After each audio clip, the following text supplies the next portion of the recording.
Et bien évidemment, c'est une grande joie de nous retrouver le dimanche matin pour partager la parole de Dieu. Et aujourd'hui, je voudrais prêcher sur la puissance de la résurrection. Nous avons parlé de l'incarnation, nous sommes dans le thème de l'incarnation. Et dans ce thème-là, n'oublions pas la puissance de la résurrection. C'est un thème essentiel de la parole de Dieu, la puissance de la résurrection. Et ces mots ont été pris dans la Bible. C'est l'apôtre Paul qui met ces mots ensemble quand il parle aux Philippiens. Donc le texte de base, ce sera dans l'épître aux Philippiens au chapitre 3, les versets 7 à 11. Et là-bas, il est écrit: mais ces choses qui étaient pour moi des gains, je les ai regardées comme une perte à cause de Christ. Il parle de quelle chose? Au verset précédent, au verset 5, 6, il a raconté tout ce qu'il a fait de façon naturelle, selon la chair, dit-il, c'est-à-dire qui il était. Il dit qu'il était circoncis le 8e jour, parce que chez les Juifs, la circoncision c'était le 8e jour. Certains le faisaient le 10e jour, ou bien après plusieurs mois. Moïse l'a fait pour ses enfants beaucoup plus tard. Et la circoncision du 8e jour, il dit, c'est cela exactement qui s'est passé pour lui. Donc il était de la branche la plus rigide. Il a été quelqu'un de sérieux, comme si vous vous présentiez en disant que je suis né dans l'église, mon père est pasteur, ma mère était diaconesse ou ancienne, tout le monde chez moi est soit pasteur, soit ancien, et vous citez ensuite tout ce que Dieu a fait de vous. J'ai un diplôme en théologie. Donc il dit, quant à la loi, il est pharisien.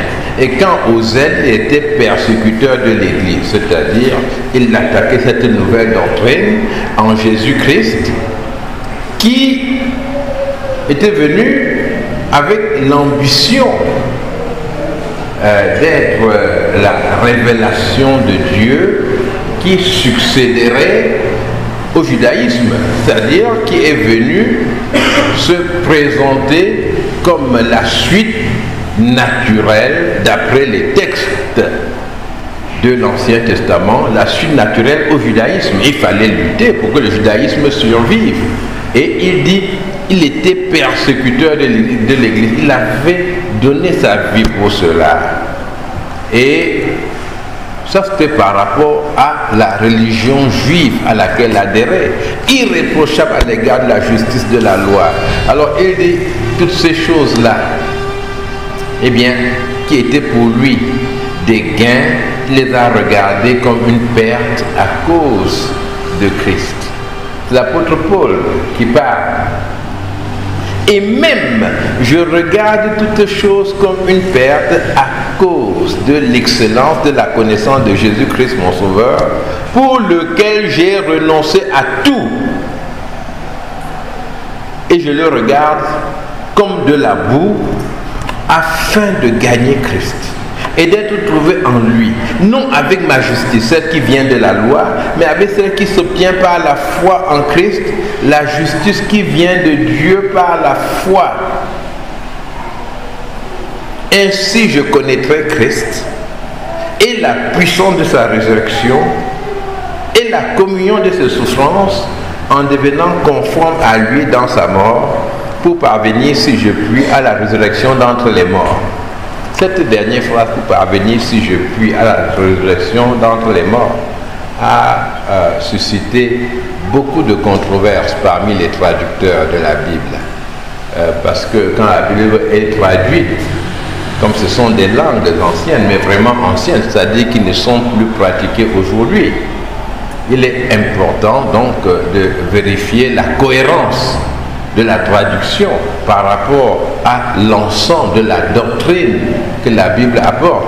Donc c'est pour cela que c'est traduit, par exemple dans la Nouvelle Bible seconde, c'est dit pour parvenir de toute manière à la résurrection d'entre les morts. Parce qu'il y avait plusieurs sens possibles. À parvenir si possible, et ça c'est quoi? La Nouvelle Bible seconde, la seconde 21, voilà, parvenir si possible. Mais cette traduction-ci n'a pas fait l'unanimité et j'ai dit la seconde 21 pour parvenir d'une manière ou d'une autre à la résurrection des morts. Voilà, donc ce n'est pas que Paul a fait tout cela pour hériter du salut parce qu'il a bien travaillé, non. Il l'a fait parce qu'il était sauvé et parce qu'il avait une capacité qui venait de Dieu pour marcher avec le Seigneur. Ça, il faut bien le comprendre. Alors, dans ce texte, je voudrais tout de suite, n'est-ce pas, me débarrasser au verset 10 de la communion de ses souffrances, c'est-à-dire que je voudrais que cela soit clair pour vous et qu'on passe dessus, n'est-ce pas? On ne peut pas tous les jours prêcher contre l'évangile de la prospérité. Hein? Je veux dire, ceux qui adhèrent à cet évangile-là savent très bien qu'ils ne lisent qu'une partie de la Bible. C'est-à-dire, c'est clair pour eux. Et leurs enseignants leur disent que la Bible, tu ne peux pas l'interpréter toi-même, tu ne peux pas comprendre. Il faut retourner vers ton pasteur pour bien comprendre la Bible. Et le pasteur est là pour les rassurer qu'il y a des parties de la Bible qui ne sont pas utiles, qu'il ne faut pas lire. Parce que tous ceux qui lisent la Bible savent que nous sommes appelés à souffrir. Donc la communion de ce souffrance, je ne voudrais pas m'étaler dessus maintenant, parce que nous avons beaucoup parlé dans cette église pour dire que si le chrétien souffre, mais c'est une chose normale, mais ce n'est pas une chose qui peut empêcher que le plan de Dieu se réalise. Et justement, la puissance de la résurrection se manifeste dans ce contexte-là. Et ici, Paul veut connaître Christ, connaître cette puissance de la résurrection. Et pourquoi est-ce qu'il l'invoque? Ce n'est pas simplement parce que Christ est mort pour ses péchés. Non, mais c'est parce que lui-même est mort. C'est-à-dire, il avait... c'était un grand docteur de la loi, il était un homme très intelligent qui avait un avenir extraordinaire devant lui, dans le cadre même de sa religion ou bien dans un cadre séculier. Et il est mort à tout cela. C'est-à-dire qu'il a regardé cela comme de la boue. Pas que du jour au lendemain, il est devenu bête, parce que je vois des gens intelligents qui s'inscrivent dans des écoles, mais partout, mais il y a des écoles publiques ici maintenant partout. J'ai un ami qui était un camarade de classe là, que j'avais retrouvé, et puis il m'a présenté son pasteur. Bon, je suis content qu'il ait son pasteur. Et puis, son pasteur revient me dire qu'il m'a nommé doyen d'une faculté de théologie qu'il a fondée lui-même. Lui-même était recteur. Donc vous allez croire que ce qui m'embêtait, c'était que le pasteur soit recteur et moi doyen seulement. Non, ce n'est pas ça. J'ai dit, mais je travaille déjà pour l'administration et je ne veux pas être doyen dans ton... Mais ils font de n'importe quoi. Et maintenant, on voit des gens vraiment diplômés. C'est-à-dire, vous voyez quelqu'un comme Larry, n'est-ce pas, hein, avec tout ce qu'il a fait, tout ce qu'il... Eh bien, ils s'en vont s'inscrire et ils apprennent la Bible. C'est une folie, n'est-ce pas, hein? Pour apprendre, il faut qu'il y ait de la connaissance, n'est-ce pas? Vous n'allez pas aller vous inscrire à l'école primaire pour pouvoir faire le baccalauréat. Hein? Non. Alors, l'apôtre dit, j'ai vraiment abandonné des choses. J'ai quitté l'honneur et la gloire que ces choses-là pouvaient me donner. Il n'est pas devenu bête, mais il s'est mis totalement avec tout ce qu'il avait au service de Jésus-Christ. Et il dit alors que ce qu'il veut connaître, c'est la puissance de la résurrection. Parce que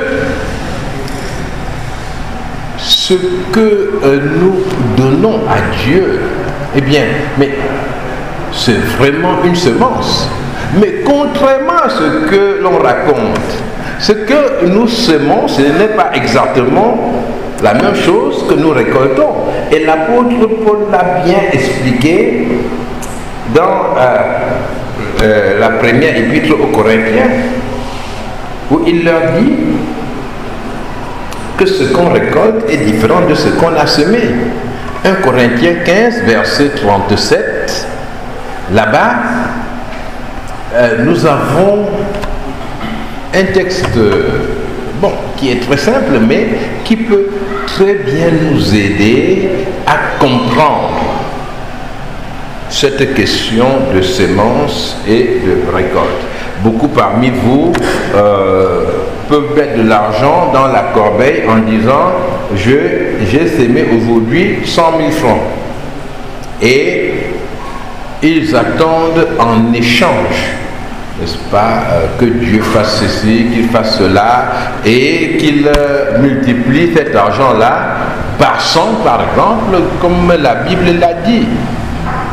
Et on vous dit la multiplication par 100, mais Jésus a donné un chiffre pour dire que c'est une multiplication très importante.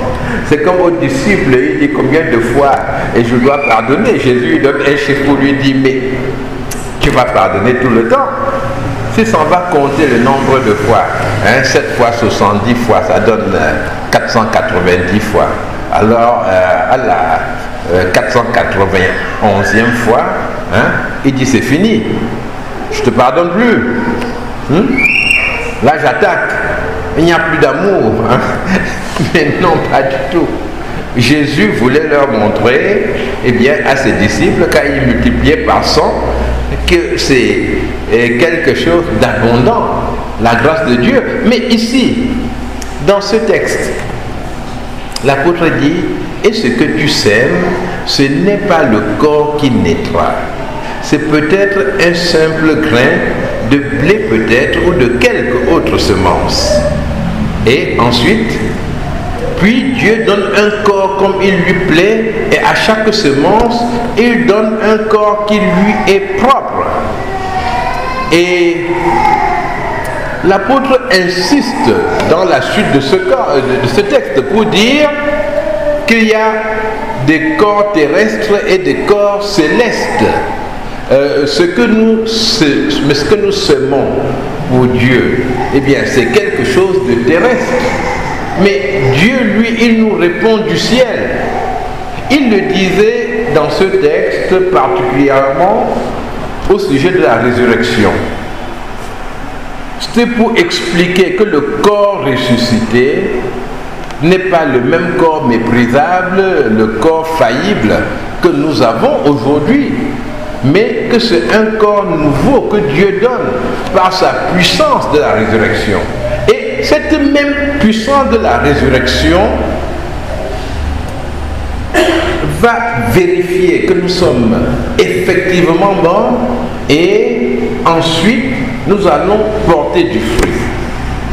L'apôtre Paul était convaincu que Dieu avait une puissance de résurrection extraordinaire qu'il a manifestée en Jésus-Christ et une puissance de la résurrection qu'il devait connaître. Et pour nous aussi, Dieu veut manifester sa puissance de résurrection. Qu'est-ce que tu as perdu en venant à Jésus-Christ? peut-être certains avantages, ou bien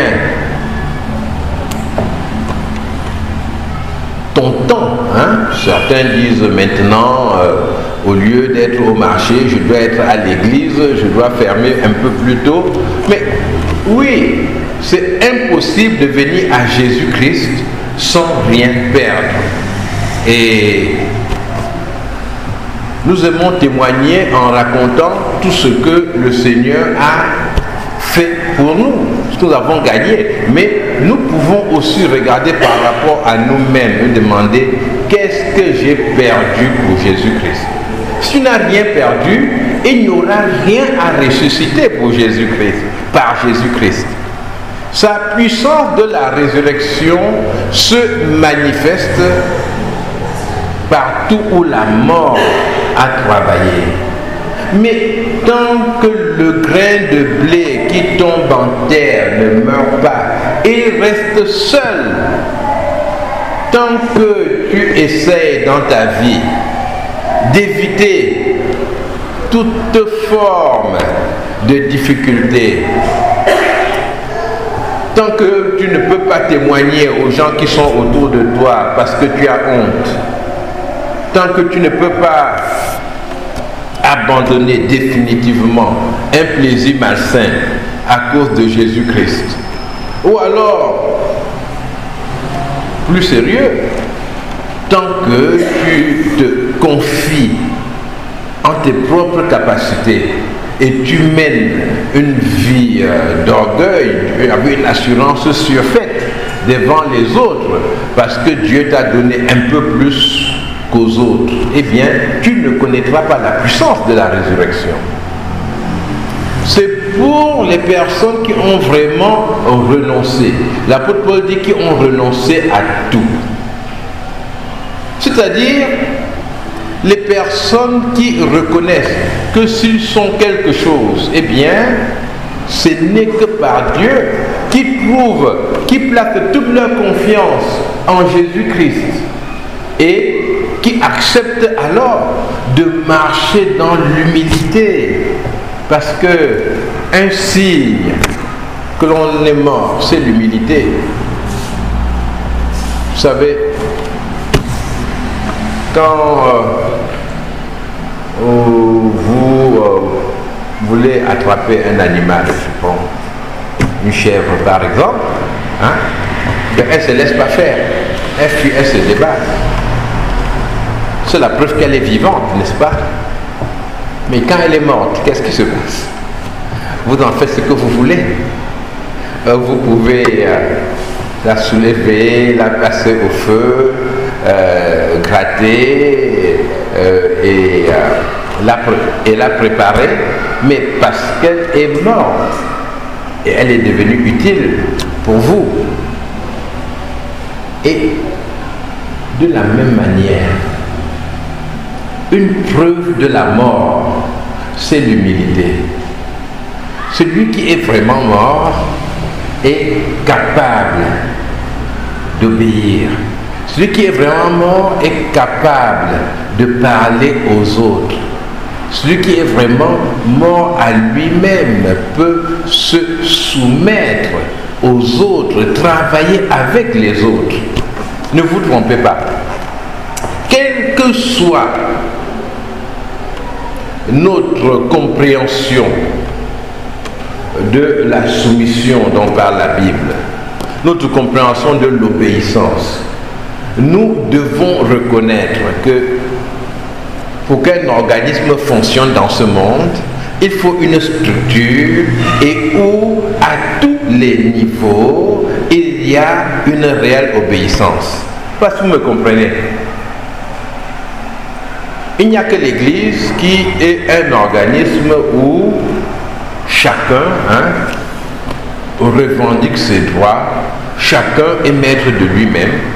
Et même dans le plus petit groupe, ce n'est pas possible d'obtenir un fonctionnement global. Le pasteur passe son temps à remercier, n'est-ce pas, ceux qui sont venus à une réunion. Il est content. Il dit vraiment merci mes frères. ceux qui sont venus aider à balayer et tout. Mais dans cette situation, l'organisation n'est pas possible. Et il y a très peu de gens qui ont vraiment accepté que la mort de Christ agisse en eux. Ce sont des gens qui sont étonnamment vivants. Et à chaque instruction, à chaque proposition qui leur est faite, bon, ils se sentent plutôt agressés. Comment on peut me parler comme ça? Ah, on m'a dit plutôt que je dois nettoyer les bancs. Voilà tout ce qu'ils trouvent à faire pour moi. Et c'est impossible d'avancer. Vous savez, c'est une grâce de Dieu, n'est-ce pas? Je vous le dis, hein, c'est entre nous. C'est une grâce de Dieu que parmi ceux qui vous dirigent, mais que nous soyons tous des docteurs, des ingénieurs, c'est une grâce de Dieu.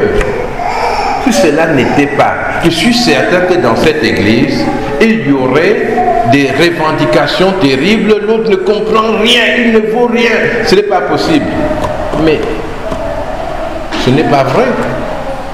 Le pasteur peut ne pas avoir tous ses diplômes, les anciens peuvent ne pas être diplômés, mais avoir été placés là-bas par le Seigneur, et cela et la grâce de Dieu agissant en eux permet qu'ils puissent faire leur travail. Et maintenant, si l'Église de Dieu, si les membres de l'Église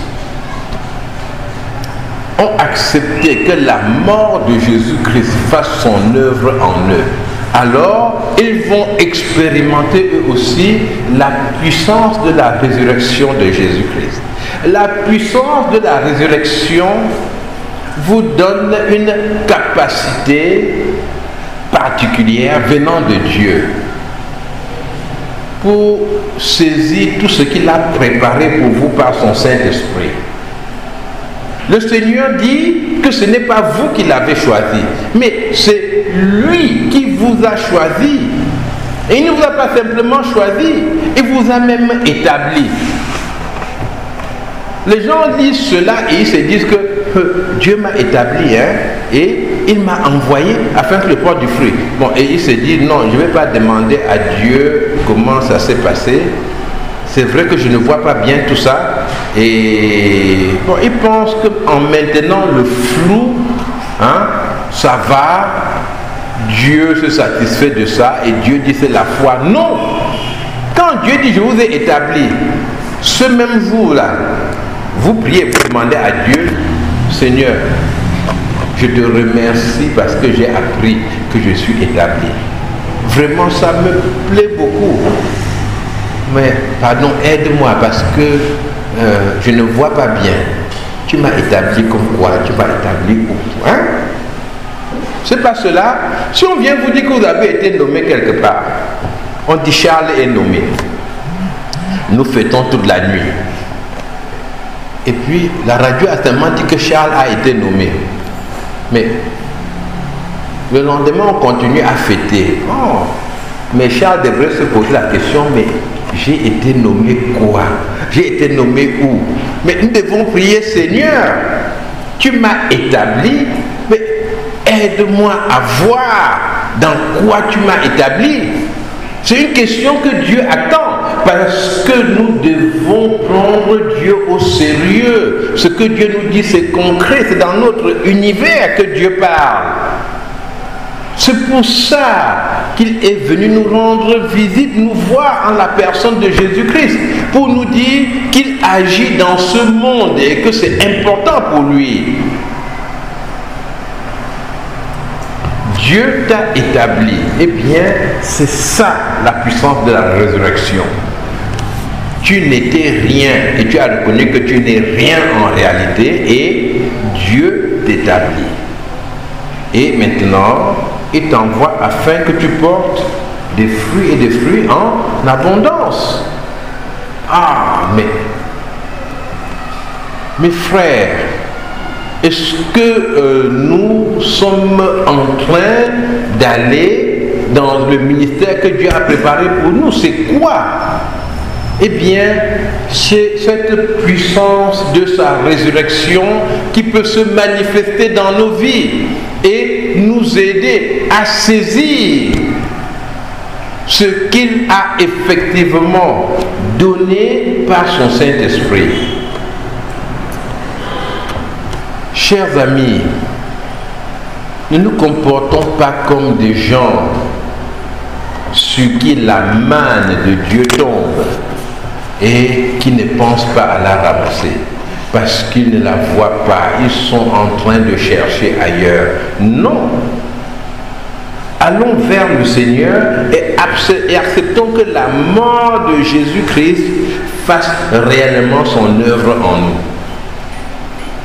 Acceptons de nous humilier, demander pardon où il faut demander pardon, saisir la main de Jésus-Christ et croire que le péché dans nos vies est un obstacle, mais un obstacle absolu à l'œuvre de Dieu. En abandonnant les propositions de Satan, en choisissant que Jésus-Christ soit le chef, le maître en tout, eh bien, nous allons donner la possibilité à Dieu de déployer dans notre vie sa puissance de résurrection. Et ça peut ne pas être comme ce que nous prévoyons, parce que ce que nous avons semé, par exemple, avant, vraiment, je mangeais bien, j'avais même une maison, et puis j'ai perdu tout ça.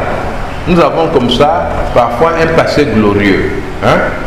J'étais très intelligent, mais voilà, je ne suis rien, je suis devenu rien. Et on s'est dit que si Dieu manifeste la puissance de résurrection, il faut que mon intelligence là que j'avais, qu'aujourd'hui, il me positionne, n'est-ce pas, qu'il me place quelque part. Et si j'ai perdu de l'argent, mes affaires ont brûlé, on s'est dit la puissance de résurrection de Dieu va me rendre des affaires encore plus florissantes. La puissance de la résurrection apporte en général une nouvelle vocation. La puissance de la résurrection conduit même à se défricher un champ nouveau.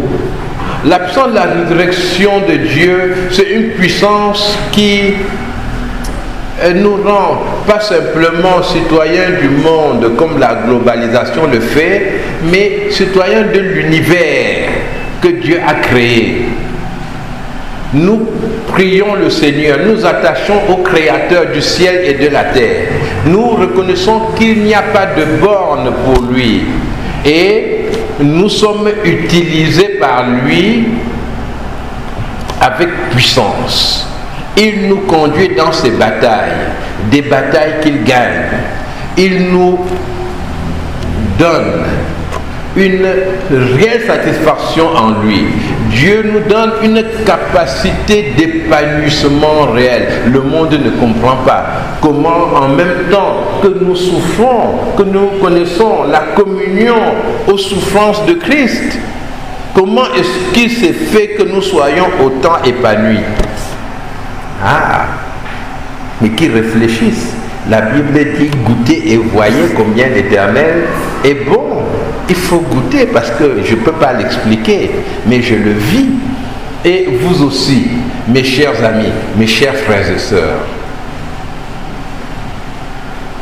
acceptons de connaître une bonne mort. Ce n'est pas de se suicider, non. Mais la bonne mort, c'est d'accepter, de regarder comme de la boue.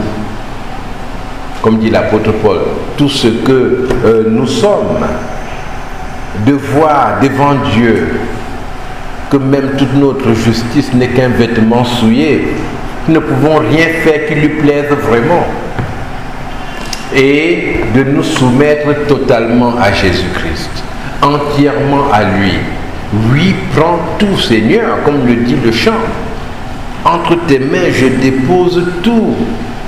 C'est ça la mort. Et nous allons expérimenter dans une mesure indescriptible la puissance de la résurrection dans notre vie. Et chacun pourra décrire ce que cette puissance de la résurrection fait dans sa vie. Personne ne peut dire ce qui va arriver à l'autre, mais notre ministère, celui que Dieu a préparé, va apparaître. Il nous a établis où? Eh bien, nous le saurons de plus en plus chaque jour, précisément ou confusément, mais nous le saurons et nous marcherons avec lui dans l'esprit de victoire. Que le Seigneur vous donne à chacun